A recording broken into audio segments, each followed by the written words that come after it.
नमस्कार विद्यार्थियों, हम पढ़ रहे हैं बीए पार्ट थर्ड में पुस्तक है हमारी तर्क संग्रह। और जो तर्क संग्रह नाम की पुस्तक है इसमें हम पढ़ रहे थे शब्द प्रमाण।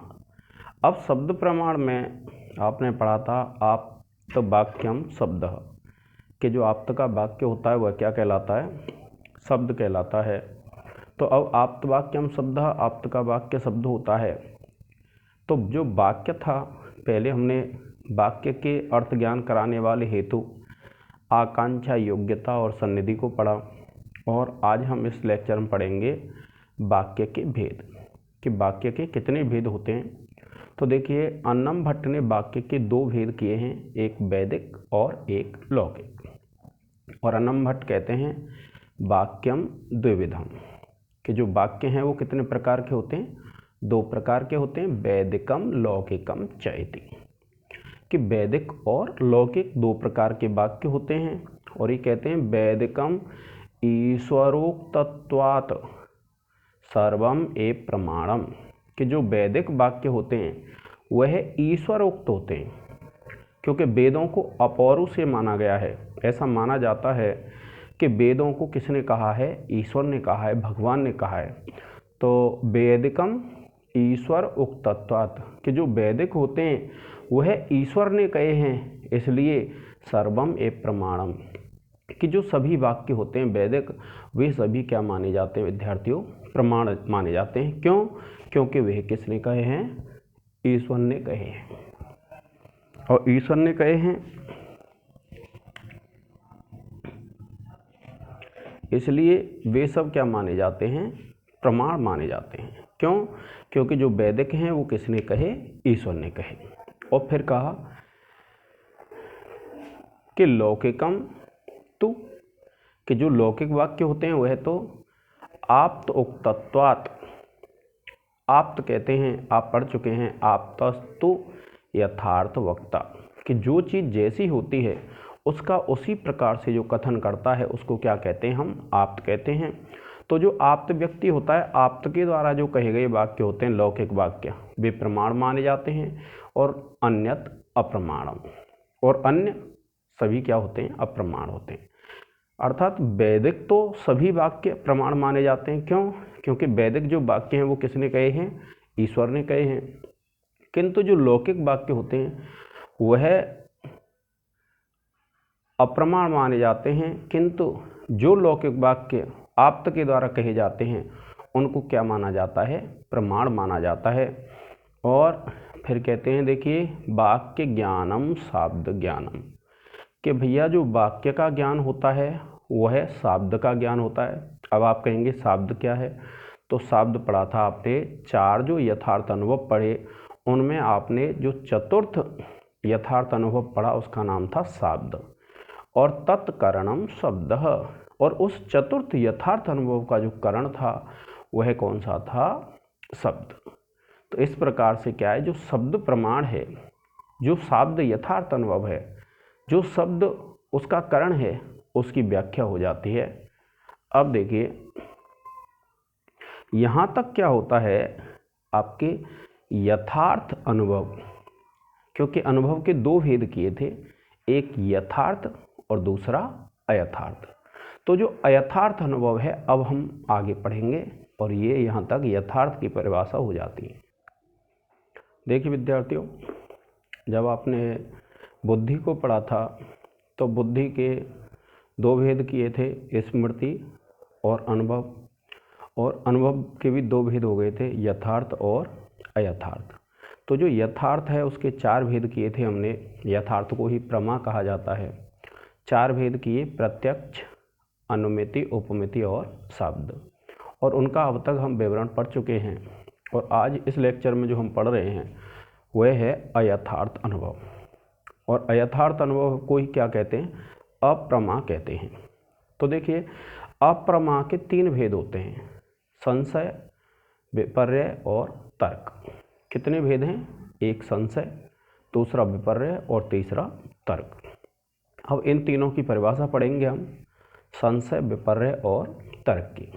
देखिए क्या कहते हैं कि अयथार्थानुवस्त्रिविधः, कि जो अयथार्थ अनुभव होता है वह 3 प्रकार का होता है। कौन सा? संशय, विपर्य और तर्क। संशय, विपर्य, तर्क भेदात, यानी संशय, विपर्य और तर्क के भेद से जो यथार्थ अनुभव है, अयथार्थ अनुभव, वह 3 प्रकार का हो जाता है।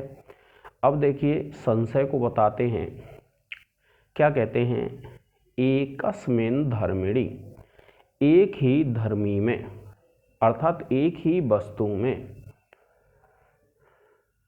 विरुद्ध नाना धर्म वैशिष्ट्य अवगाही ज्ञानम। क्या कहा? एकस्मिन् धर्मिणि, एक ही धर्मी में, अर्थात एक ही वस्तु में, विरुद्ध, विरुद्ध कहते हैं जो भिन्न भिन्न, विरुद्ध, विरोधी, नाना धर्म वैशिष्ट्य अवगाही ज्ञानम, यानी भिन्न भिन्न धर्मों के वैशिष्ट्य को ग्रहण कराने वाला जो ज्ञान होता है वह क्या होता है? संशय होता है। एक वस्तु होती है लेकिन उसमें विरुद्ध भिन्न भिन्न ज्ञान होते हैं। यथा, जैसे, क्या कहा कि उसको क्या संशय कहते हैं। और फिर क्या कहते हैं? देखिए जैसे यथा, जैसे पुरुषो वा, क्या कहा? यथा, जैसे स्थाणुर्वा पुरुषो वा इति, कि यह स्थाणु है अथवा पुरुष है, ऐसा ज्ञान। जैसे आप देख रहे हैं, बहुत दूर आप कोई वस्तु देख रहे हैं और आपको देखने पर यह निर्णय नहीं हो पा रहा है कि वह वस्तु स्तंभ है या फिर कोई पुरुष है, तो विरुद्ध विरुद्ध धर्म है। तो एक ही वस्तु में, एकस्मिन् धर्मिणि, एक ही धर्मी में, एक ही वस्तु में, विरुद्ध नाना धर्म वैशिष्ट्य अवगाही ज्ञानम, के भिन्न भिन्न धर्मों के वैशिष्ट्य को ग्रहण कराने वाला जो ज्ञान होता है वह संशय कहलाता है। एक वस्तु है, हमको दूर से देखने पर यह पता नहीं चल रहा है कि यह खंबा है या फिर क्या है? पुरुष है। तो ये भिन्न भिन्न विरुद्ध विरुद्ध धर्म है। तो ऐसा जो ज्ञान होगा विद्यार्थियों, वह कहलाएगा संशय ज्ञान। फिर कहते हैं, देखिए, मिथ्या ज्ञानम विपर्ययः। मिथ्या कहते हैं झूठा, असत्य ज्ञान जो होता है उसको क्या कहते हैं? विपर्य कहते हैं। क्या कहा? मिथ्या ज्ञानम विपर्य, कि जो मिथ्या ज्ञान होता है, जो असत्य ज्ञान होता है, उसको क्या कहते हैं? हम विपर्य कहते हैं। कैसे? यथा सुक्तौ इदम रजतम इति, जैसे सुक्ति, सुक्ति बोलते हैं सीपी को। सीपी में एक ऐसा तत्व होता है जो रजत जैसा दिखाई देता है। रजत कहते हैं चांदी को, किंतु वह चांदी नहीं होता है। उसी प्रकार से एक दूसरा उदाहरण हम ले सकते हैं विद्यार्थियों। दूसरा क्या उदाहरण है? जैसे आप रात्रि में रस्सी देखते हैं और रस्सी को आप क्या समझ लेते हैं? सर्प समझ लेते हैं, सांप समझ लेते हैं।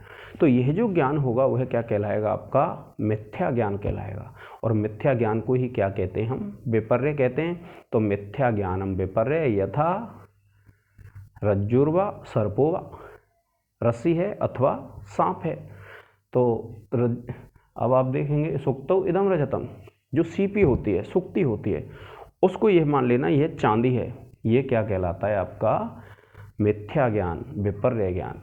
अब आप देखिए, व्याप्यारोपेण व्यापक आरोपः तर्कः। तर्क क्या होता है? व्याप्यारोपेण व्यापक आरोपः तर्कः, कि व्याप्य के आरोप से व्यापक का आरोप कर लेना ही क्या कहलाता है? तर्क कहलाता है। जैसे यदि वह्नि न स्यात् तर्हि धूमोऽपि न स्यात्, यदि अग्नि नहीं होगी तो धुआं भी नहीं होगा। ऐसा जो होता है, यानी व्याप्य और व्यापक दो चीज़ें होती हैं। तो व्याप्य तो हो गया यहाँ अग्नि और व्यापक हो गया धुआं। तो हम जैसे अग्नि नहीं होगी तो धुआं भी नहीं होगा। जब व्याप्य के आरोप से व्यापक का जो आरोप होता है वह क्या कहलाता है?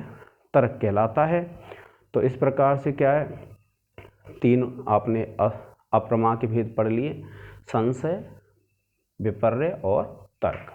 तो संशय तो क्या होता है? एकस्मिन् धर्मिणि विरुद्ध नाना धर्म वैशिष्ट्य अवज्ञायी ज्ञानम संशय, यथा पुरुषो वा स्थाणु वा। एक ही धर्मी में भिन्न भिन्न विरुद्ध ज्ञानों का प्राप्त हो जाना क्या कहलाता है? संशय। जैसे एक वस्तु को देख करके हम यह कहते हैं यह पुरुष है अथवा यह स्थाणु है। स्थाणु कहते हैं खंभे को। उसी प्रकार से मिथ्या ज्ञानम मिथ्या ज्ञानम विपर्य, जो असत्य ज्ञान होता है उसको विपर्य कहते हैं। जैसे यथा सूक्तौ इदम रजतम इति, जैसे सूक्ति को सीपी को चांदी मान लेना ये। और फिर कहते हैं व्याप्यारोपेण व्यापक आरोप तर्क।